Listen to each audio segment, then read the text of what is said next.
Good afternoon, my Real News Media TV family. Welcome back to the channel for another news update for Friday, October 31, 2025. And in the news this afternoon, 24 hours stuck in Holland bamboo, stranded motorists survive on coconuts after Hurricane Melissa cuts off routes.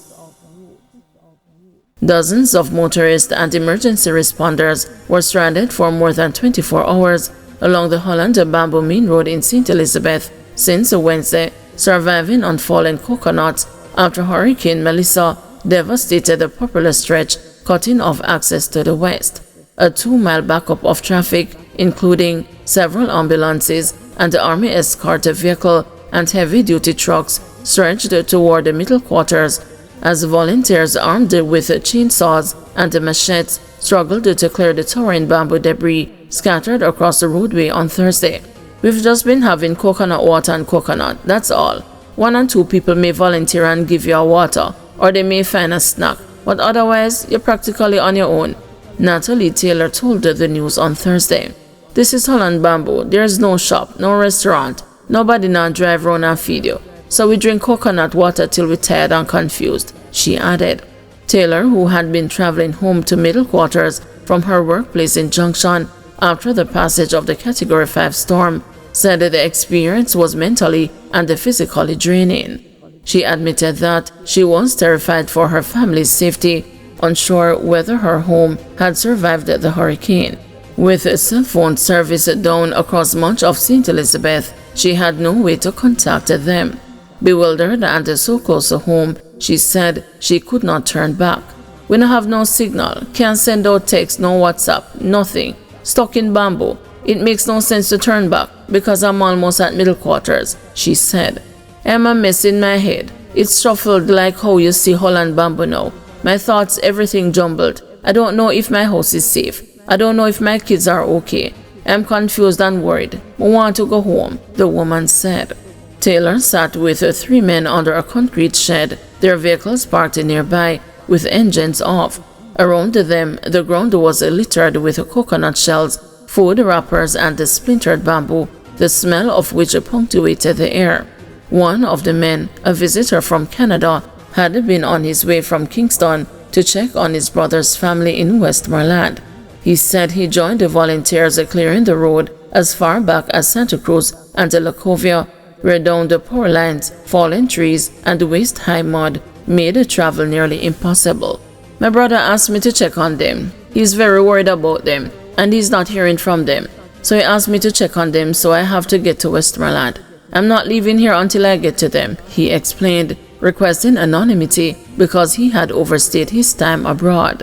"This is a shock, a terrible shock to see all of this. The ambulances are supposed to go to Black River and carry back people to Mandeville Regional Hospital, but they have been stuck there from yesterday. We all have been," he said. Act of kindness turned deadly in Falmouth. Baker dies of suspected poisoning after powering neighbors' devices with a generator.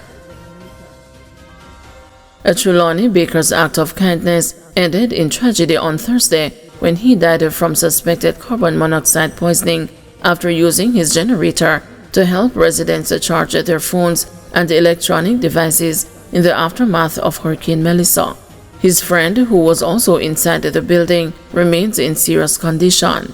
The 40-year-old father of 5, Gayon Dunbar, and his friend were found around 7 a.m. yesterday morning, unresponsive, inside a business establishment on Market Street in Falmouth, Trelawney.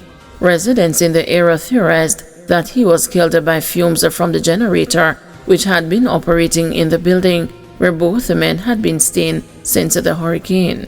"Look like them drop asleep with it on, and them have it on there and it knocked them out," one woman shared, noting that the room had no ventilation to release the fumes from the machine. They believe the men had been using the generator overnight to provide the power. The news team was at the Falmouth Hospital after 11 a.m. when a team of police officers took in Dunbar, who was pronounced dead by the attending physician as he lay motionless in the back of the service vehicle. One officer said his death was being investigated as a suspected case of carbon monoxide poisoning. Dunbar's friend had been brought in earlier. A distraught sister of the deceased, Cordia Moulton, recalled the waking up to the unexpected and the frightening reality. Me hear the crying, so me I say somebody dead. I'm supposed to calm down, and him go and open the door and find him. Him there everywhere me there, no matter where me there. I am hurting, but I have to be strong for my family, she said. Moulton said their mother had recently been hospitalized, and as a result, she plans to delay informing her of her son's passing and has restricted her visitation. She remembered her brother as a quiet, hardworking, and a kind man. Her spouse, Dwayne, who was also visibly distraught, said he was unable to put into words how he was feeling. Me and them up there till 12 last night. Them did a charge people phone, and me open the door and see them lying down on the ground, he said sadly. Two young girls, one of whom teary-eyed, said the men had just helped them the night before to charge their phones. We can't believe him dead. He was always kind and very helpful, one of them said.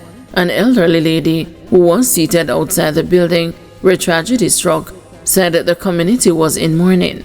It bad very much because we love them. We could have called them to do anything. They're always willing. Both of them a good person, she said. Echoing her sentiment, another resident who was nearby said, "Oh God, me cry when me hear. I yesterday me and him a hot tile the road."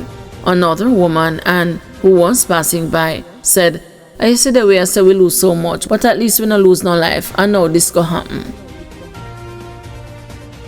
Melissa Malls and Mega Mart Mobay. Mega Mart Wholesale Club in Montego Bay sustained severe damage estimated in the millions of US dollars when Hurricane Melissa ravaged the facility on Tuesday evening. Gassan Azan Jr., the founder and the CEO of Mega Mart, faced a double blow as a Category 5 storm also impacted his Bashka store in Savannah Lamar, Westmoreland. Due to communication breakdowns in the area, Azan is still unsure of the full extent of the damage at the Bashka location. There was 10 feet of water in Mega Mart. I can't even communicate with anyone in Bashka, Savannah Lamar. There was no communication for the whole day today. We tried the police, we tried everything. We still don't know what else happened down there, Azan told the news on Wednesday. Azan expressed a concern that looting was taking place at the Montego Bay store as thieves took advantage of the chaos after the storm knocked out the power. They are about to loot the Montego Bay store because the generator was breached, so there's no light down there, Azan said. Attempts by the news to reach police officials for comment were unsuccessful.